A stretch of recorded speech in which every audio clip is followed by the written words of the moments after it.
Hey everybody, Marcos Villegas here in Los Angeles, being joined by Robert Garcia. His fighter, of course, Brandon Rios, taking on Mike Alvarado in a highly anticipated rematch coming up at the Mandalay Bay. And Robert, the first fight, back and forth. Brandon ends up winning, but both fighters took a lot of damage. The second fight around, are you worried about the type of damage that Brandon might sustain, even though you guys feel that he will win? I'm not worried about damage. Brandon, that's the type of fight Brandon wants. I'm worried about the damage that Alvarado might have sustained because he had never been in a fight like that, and he got knocked out. So who knows what effect that knockout did on Alvarado. Brandon trained very hard, and Brandon's ready for a war. It could have been somebody else. It's still going to be a war with Brandon. He's been in those many times already. Nothing new for us. We're prepared for another war, and Brandon. If you ask Brandon thinks, and I agree with Brandon, that he could knock him out earlier this time.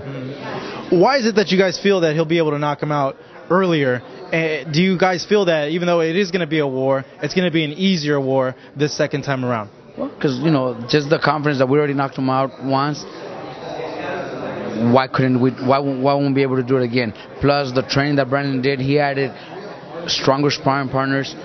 We added morning runs that he never did before. We added a little more weights. Everything changed. Vitamins. Brandon's the type of fighter that never really took vitamins. Now we added all that, so he should be more explosive, faster, and stronger.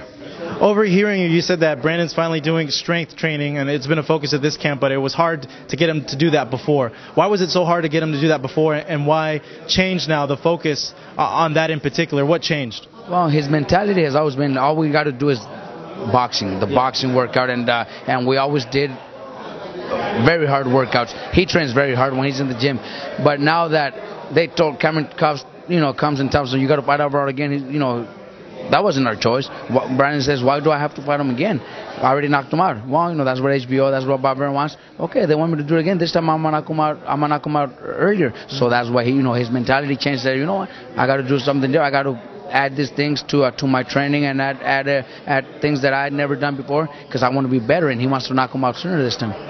Looking at the new things, talk to me a little bit. What are these new things that he's doing?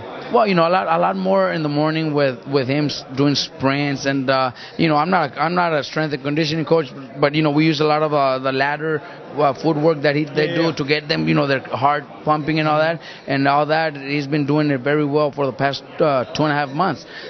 He's in tremendous shape, those things, plus a little more weights in the evenings. He does a little more weights with some, also does elastic cords, and just to get him a little bit faster and stronger. So those are things that should give us a big plus. Looking at Brandon, if you had one thing that you could change about him, anything, what would you change about him? What would I change about him? I don't. Maybe his eating habit. Maybe his eating habit, because everything else, the way he fights, the way he acts, something I would never change. I love him for that. People love him for that. His eating habit is, after in between fights, he loves to eat. That's the only thing that I would change in him. And if I had the power to do it, that's the first thing I would do. I don't. He just doesn't have control. But he still makes weight, and he's still comfortable, and he still fights like a beast. So why would we even change that? Maybe changing that would affect him. Looking at last weekend, the Provodnikov fight, it's a hell of a battle, and immediately people were like, oh, imagine if Brandon Rios were to fight Provodnikov. Do you think that's going to happen, and what do you guys think about it? What would happen in a fight like that? Brandon, if you ask Brandon would love that fight. Brandon would sign the contract right away. But we leave that up to Cameron Duncan. He's our manager, and he decides who we fight. He does a great job at it. And if it's the Russian that we have to fight, or if it's Bradley, or if it's Marcus, or if it's Pacquiao, we leave that up to our manager, Cameron Duncan. He's really good at it. I think he's the best at it. So that's his decision. But if it is, Brandon will love the fight. I wouldn't mind taking it. I think Brandon's style is perfect, and it would just be a all-out war, and that's what Brandon loves. So why would I choose something else?